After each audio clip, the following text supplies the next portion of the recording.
Bonjour mes amis, que Dieu vous bénisse tous, que le Saint-Esprit vienne illuminer la pensée, le cœur, la compréhension de chacun pour que chacun puisse avoir une communion, une relation avec lui à travers sa très sainte parole. Bien, ce que je voulais vous dire, nous sommes en train de parler à ce sujet, beaucoup des vierges folles, les folles étaient folles parce que elles se sont défocalisées, elles ont méprisé, dédaigné, elles n'ont pas fait cas du royaume des cieux.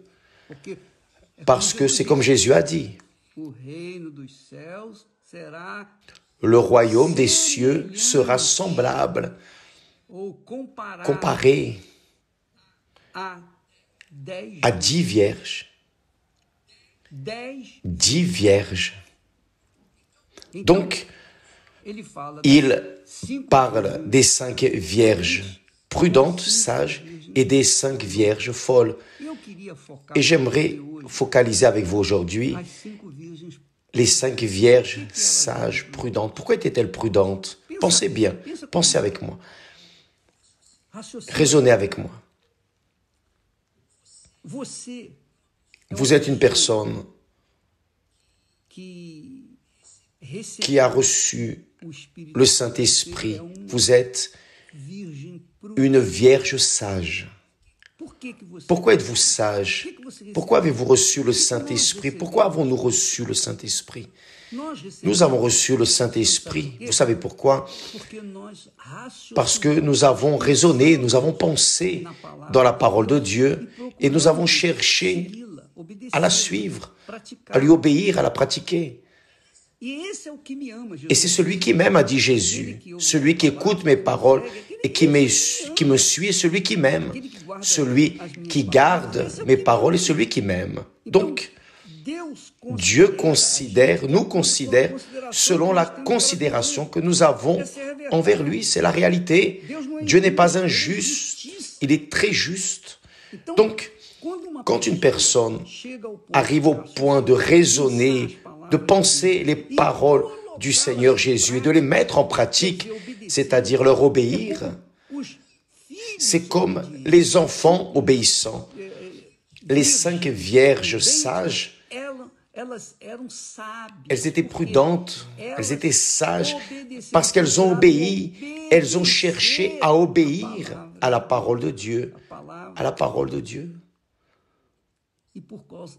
Et à cause de cela, elles ont cherché le Saint-Esprit, le royaume des cieux, pour leur intérieur. Quand elles ont reçu le Saint-Esprit, elles étaient aptes pour aller à la rencontre du fiancé, parce qu'elles avaient l'esprit du fiancé en elles. Elles étaient avec le royaume des cieux.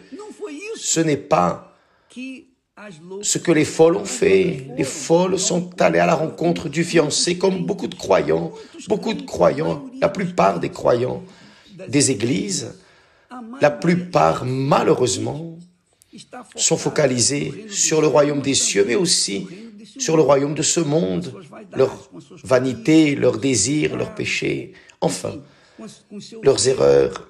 Ah, Dieu comprend, Dieu sait, Dieu connaît ma situation, Dieu connaît mon cœur. Il n'y a rien de tout cela. Ce que Dieu voit, mes amis, c'est la décence que nous avons envers lui, d'écouter sa voix et d'obéir. Parce que qui écoute et obéit est sage et prudent. Qui écoute et n'obéit pas est insensé, fou. Voyez là, en Deutéronome, chapitre 28, ça commence comme ça. Oh, si tu obéis à la voix, à ma parole, mes commandements, si tu obéis, les bénédictions vont t'atteindre, les bénédictions vont te suivre. Ce n'est pas nous qui allons après les bénédictions, mais quand la personne écoute la parole de Dieu, mais n'écoute pas attentivement. Elle ne cherche pas à obéir, à pratiquer. Qu'est-ce qui se passe? Elle devient rebelle.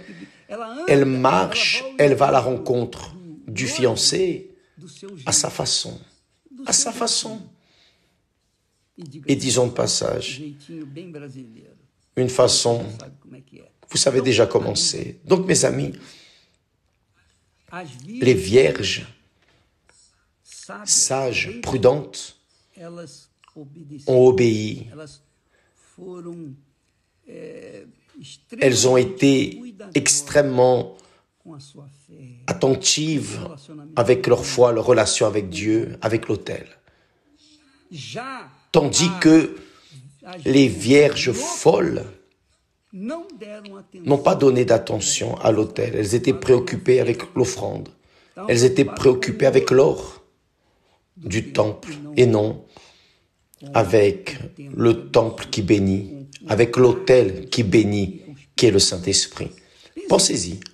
Donc, si vous n'avez pas encore reçu le Saint-Esprit, il y a encore le temps pour vous, pour le recevoir, parce que toujours, Jésus sera avec les bras grands ouverts pour tous ceux qui l'invoquent avec sincérité, avec sérieux, qui veulent véritablement la chose correcte, parce que Dieu est justice. Elles veulent marcher dans la justice, elles veulent obéir. Quiconque est juste obéit à la parole de Dieu. Qui est injuste essaye de faire les choses à sa manière. Et là, se fracasse et devient comme les vierges folles dans ce monde. Et elles ne sortent pas de cette misère maudite qu'elles vivent. Je ne parle pas seulement au sujet de conditions financières, d'argent, mais aussi dans le sens du vide, de la misère spirituelle qu'elles vivent. Et c'est le pire. La plus grande malédiction que la personne a n'est pas à l'extérieur, c'est en elle. C'est en elle. Et beaucoup de personnes finissent par se tuer parce qu'elles ne supportent plus la malédiction de la dépression. Pourquoi? Parce que la dépression, c'est une absence palpable de la présence de Dieu. C'est une absence de l'Esprit de Dieu. C'est une absence du royaume des cieux. Mais quiconque a le Saint-Esprit a des oreilles pour écouter la voix de Dieu et pour obéir. Ce sont les prudents, ce sont les sages, ce sont les personnes vierges, prudentes, sages, qui sont en train d'aller à la rencontre du fiancé et que le fiancé atteindra. N'oubliez pas, ça ne dépend que de vous. Votre vie ne dépend que de vous. Dieu a déjà fait la promesse. Il est prêt à l'accomplir dans la vie de ceux qui écoutent et obéissent à sa parole. Qui écoute mais n'obéit pas va être aussi laissé. Celui qui m'honore, je l'honorerai. Mais celui qui me méprise sera aussi méprisé. C'est écrit cela. Et Dieu ne peut pas dépasser cela. Dieu ne fait pas de petites choses comme ça se passe avec beaucoup de personnes. Que Dieu vous bénisse.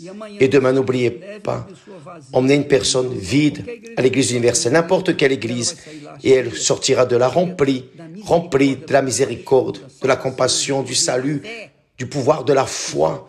D'accord? Que Dieu vous bénisse et à demain au nom du Seigneur Jésus. Amen.